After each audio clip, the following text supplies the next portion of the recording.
So last week we welcomed Red. He's our new infant orangutan. He's born here to Mother Batang.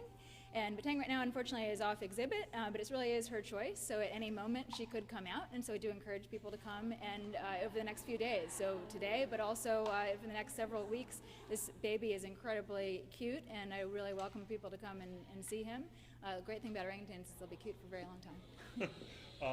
Tell me a little about the preparations that went into getting ready for the baby. Absolutely. So my keeper staff did quite a lot of work actually over the course of several years to prepare for this birth.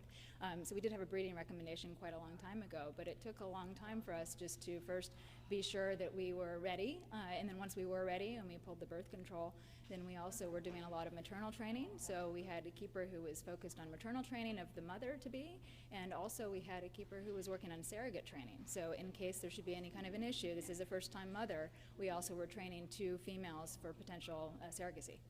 Tell me a little about the challenges for a first-time mother. Sure. Is it difficult for a mother to have a baby? Well, that's a great question. No orangutan birth is ever the same, and so you never really know what to expect, and so you need to prepare for all possible contingencies. So we were very lucky because this first-time mother, it took a little while for her to get the hang of it, but once she did, now the important thing is that Red is nursing, and that's why she's actually off exhibit right now. She's just in her nest, and the 2 of them are bonding, and so it's incredibly important. She has sometimes come out, and so that's why I say come on down and see her. But you never know what to expect, and so infant mortality is always higher for first-time mothers, and just in the very beginning of life, that is the critical stage, just like it is with humans, actually. So the answer to a lot of questions for orangutans, it's the same as your answer for human babies. Tell me a little about what the first few weeks of an orangutan's life consists of. What are the things that they do together? So basically, mother and infant are just completely bonded, so you would not expect to see the infant away from mother at all. So 100% of the time, the infant is clinging very closely to mother.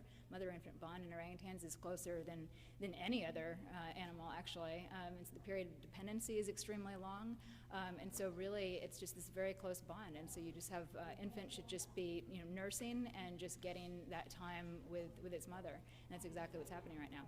Okay. And the father is behind you. He's either incredibly cool and relaxed, or how involved is an orangutan father? In the wild, the orangutan father would not be involved at all. In this case, Kyle does not know that he's the father, so it could have been one of either of the 2 males as far as the males are concerned. And so that means that we shouldn't expect to see any participation. It doesn't mean that he won't be interested once they eventually are given access to each other.